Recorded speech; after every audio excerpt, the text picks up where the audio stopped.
liked it because Jackson Dart was not in the lineup. When you don't have Jackson Dart in the lineup and you decide to go for it in that scenario, your playbook is limited.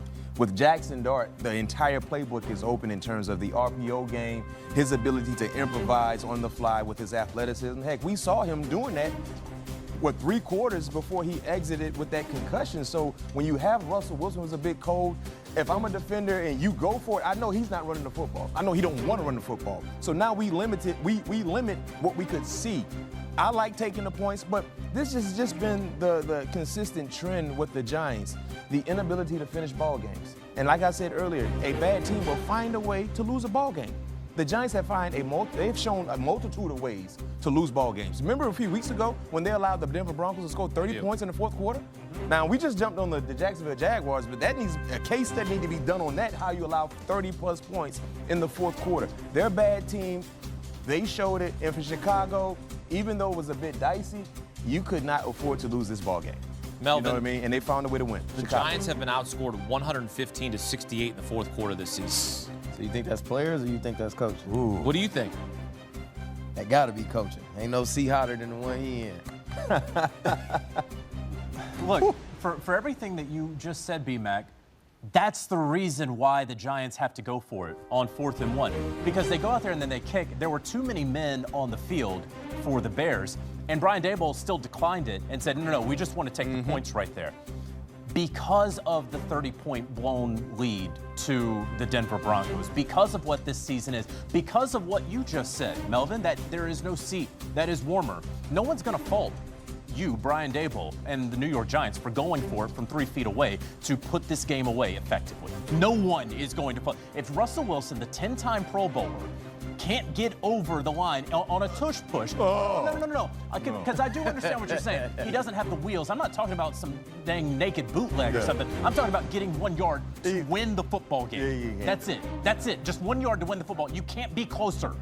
And they did. And they These decided, are facts, B-Mac. And they decided. Come on. I got a question. And then they lost. You know how I feel. Ask Melvin, do he believe Russell could have got a tush push from the 2-yard line? Okay, Melvin. Played with him. Hold on. He believes in him. I'm talking about this Russell. This Russell, who was cold on the sideline. Whether it's Russell or Devin Singletary or Tyrone Tracy. I get your point. You're not wrong. I know I'm not wrong. You're not wrong.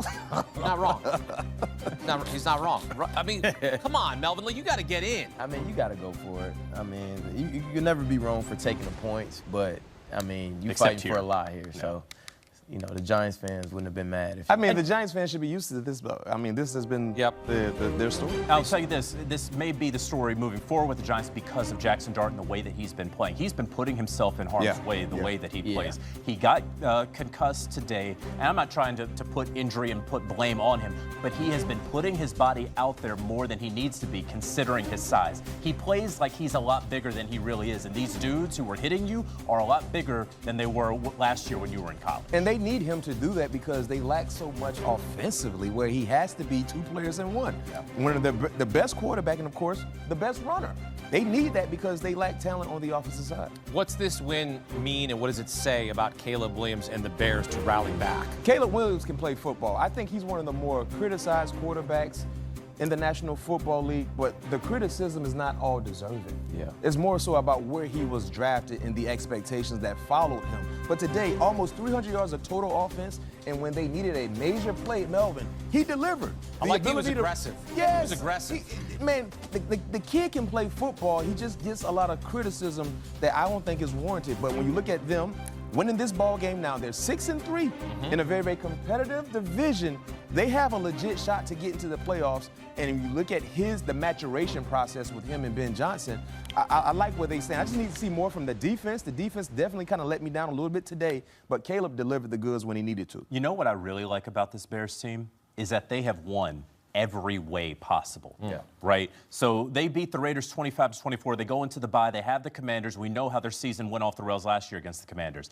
It looked like it was about to again against the Commanders, and they didn't let that happen. You go back to last week. The Cincinnati Bengals made the play to win the game. Defense was letting us down on that time, too. But then what did they do? They went back down and scored the football. And now today, being down 10 points in the fourth quarter against the backup quarterback, sure. That Giants defense didn't have the backup quarterback. That's still a good Giants defense, and they were able to score and win. They have found various ways to win games, especially a year after. This is a Bears team that found ways to lose. They were innovative in losing football games last year. Now they're being innovative in winning. Shouts to the biggest Bears fan we know. Joe Musso became a new dad. Congratulations to his wife. And what a special day for the Musso family, a special win for the Chicago Bears. Bear down. They get it done. Their new baby only knows for the Chicago as winners. There you go. Yeah. Yep. That's love. Baby Musso only knows the Bears as winners. Jackson Dart is a winner, but not a winner on this day. Another game where he's got a rushing touchdown. Most consecutive games with a rushing touchdown since 1970. Jackson Dart with 5, eclipsing Cam Newton. And look, we hope that Jackson Dart is A-OK. Suffered the concussion, unfortunately, for the Giants. Their 11th straight road loss, the longest streak in franchise history. Texans' second largest comeback in franchise history, down by as many as 19 points.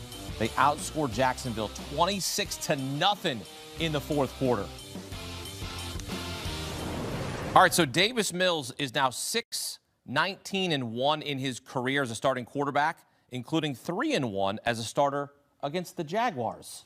So maybe we should have all along, we should have banked on Houston to win this game because of how good Davis Mills is against the Jags. I'm telling you, you know what? This honestly and frankly, Davis Mills is a fun story. He's a guy who the Texans have believed in. They've given him 2 contract extensions so far, so they love that he's their backup quarterback. This is far, far more about the Jacksonville Jaguars and how they were incapable of closing out this game. We've seen this season so many wild and crazy comebacks in the fourth quarter, but this one really, truly felt like it was over because the Jaguars offense had broken through against that vaunted Houston Texans defense. They had figured him out.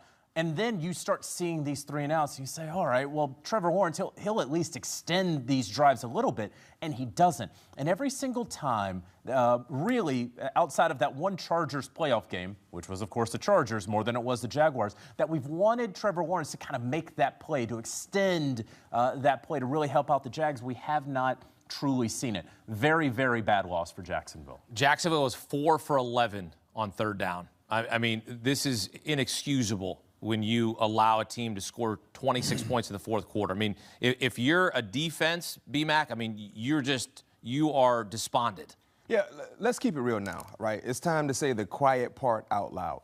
The Jacksonville Jaguars, they're not a playoff caliber team. They're not a playoff caliber team. I don't foresee them getting to the playoffs. There's a lot of Oh, you don't even think they're going to get in? I don't think they're going to get in. They're just an in-the-way team. Okay. They're like that speed bump in residential areas. You see it, but you know you're going to go over them because of what you just talked about. The defense. They can't finish ball games. Remember, they barely beat who last week? The Raiders. It took an overtime opportunity. The Raiders went for 2. That ended up losing that ball game. They were a play away from losing to the Raiders. Exactly. When you are a playoff caliber team, Melvin, you know this. If you up 29-10 in the fourth quarter, usually there's not enough possessions for the opposing team to be able to beat you. True. But you were going 3 and out, not getting any stops, and you lost to Davis Mills.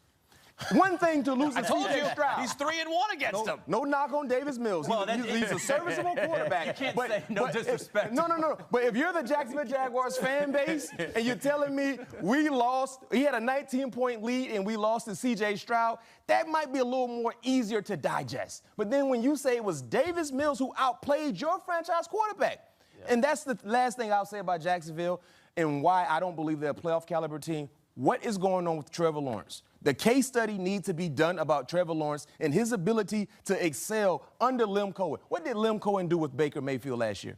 I mean, made sweet tea with no sugar. Yep. Right? And that sweet tea tastes really, really good. Mm-hmm. Right now, that sweet tea is bitter in Jacksonville. He got outperformed by Davis Mills. That's unacceptable. Melvin, what's your takeaway from this? This is embarrassing for Jacksonville. I mean, look, B-Mac just said it. They're an in-the-way team now. Yeah, I mean,